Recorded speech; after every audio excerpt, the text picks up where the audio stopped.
culture. And this is why, from philosophers to rulers, revolutionaries to network and marketing executives, Plato's observation in the Republic has been echoed time and again. When modes of music change, the fundamental laws of the state change with them.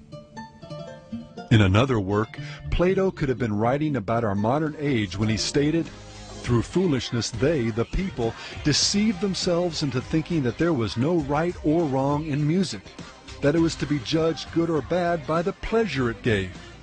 As it was, the criterion was not music, but a reputation for promiscuous cleverness and a spirit of law-breaking."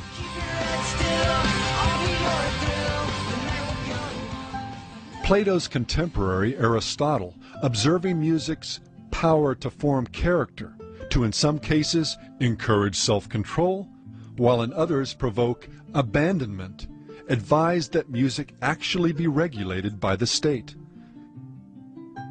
18th century Scottish writer, orator, and parliamentarian Andrew Fletcher echoed Plato and Aristotle when he declared that, if a man were permitted to make all the ballads, he need not care who should make the laws of a nation. A modern fulfillment of Fletcher's observation can be seen in the vast cultural changes that took place in America and much of the West during the 1960s. Rock and roll was the beginning of the brand new world in terms of a generation bringing on its own consciousness through music to other generations.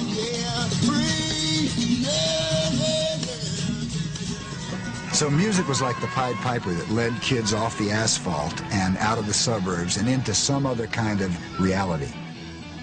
Albert Goldman, pop culture analyst and best-selling author, goes so far as to call that decade's popular music the most important cultural event in the history of America.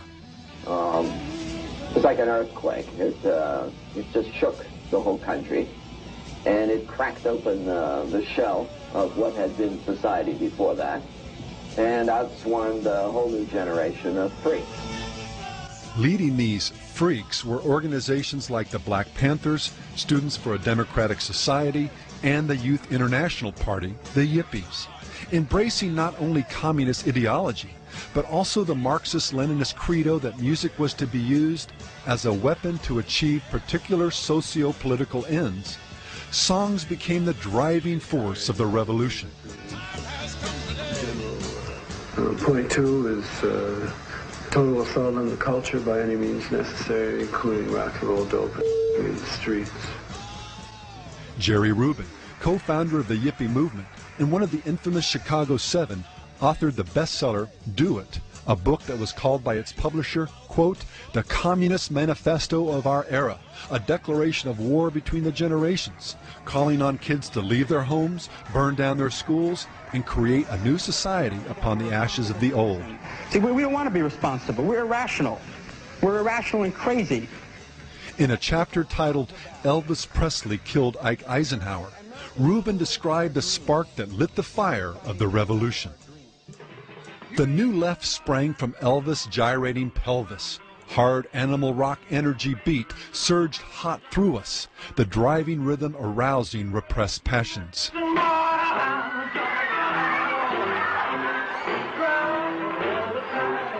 Rubin went on to observe the role technology rather ironically played in making this revolution possible. Affluent culture, by producing a car and a car radio for every middle-class home, gave Elvis a base for recruiting.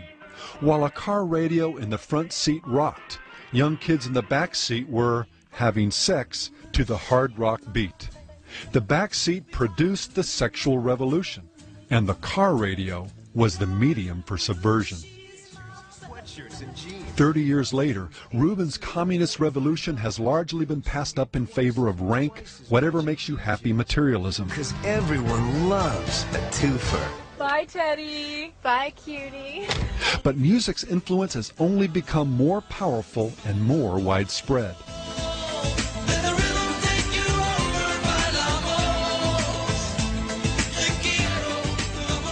The low-fidelity car radio of the 60s has given place to digital technologies, surround sound and personal stereos, music television, TV commercials,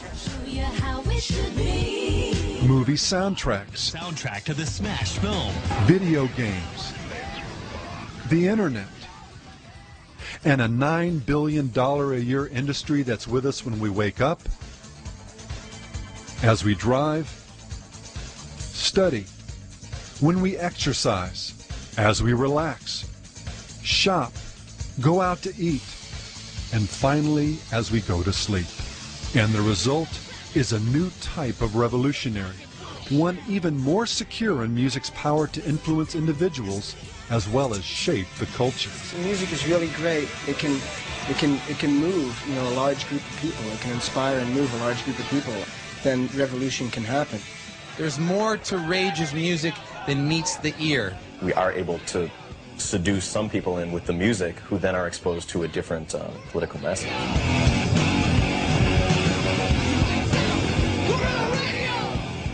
As Bob Pittman, founder and one-time president of MTV, once bragged, the strongest appeal you can make is emotionally.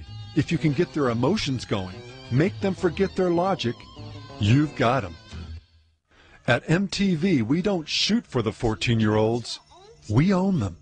It's MTV. Today you are a woman. MTV.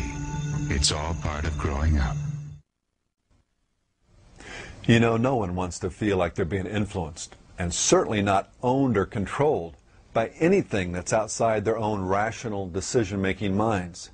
Yeah, maybe some of those idiots who hang out in front of Game World at the mall are being led around by their nose rings, but we'd like to think, not me. The simple, inescapable truth, however, is that you and I do become, to some degree, what we listen to and watch.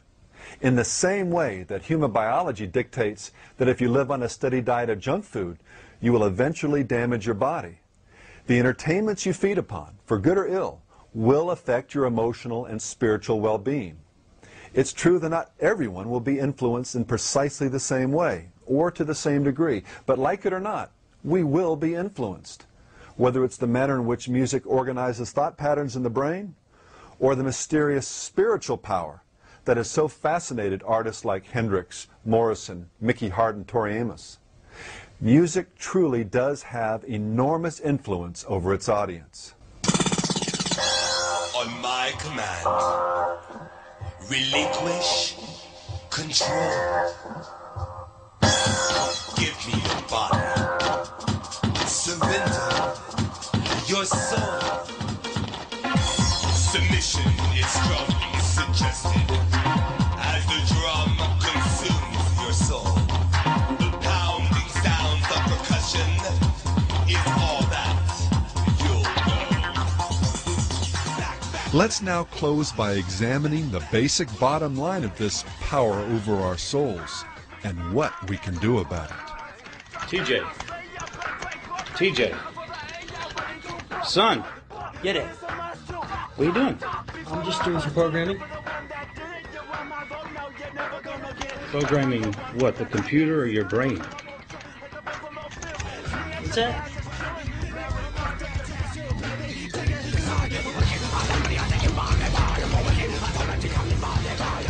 I've already drawn the analogy between food and entertainment, how what we bring into our bodies and minds affects the type of people we become. Perhaps an even better analogy, though, can be found here, in, of all things, A Broken Window. In his classic work, Thinking About Crime, renowned social scientist James Q. Wilson observed that disorder and crime are usually inextricably linked, that human behavior is profoundly affected by its environment. Broken windows, graffiti, drunkenness, and open displays of unfettered sexuality are an invitation for crime, a declaration that the environment is uncontrolled and uncontrollable, and that anyone can invade it to do whatever damage and mischief the mind suggests. Almost like clockwork, when this broken window effect is reversed and these elements are removed or suppressed within a community, crime rates plummet. An ordered and more dignified atmosphere encourages civility and moral behavior, while disorder breeds anarchy and immorality. Hi, how you doing? And if that's true when disorder appears as something as mundane as a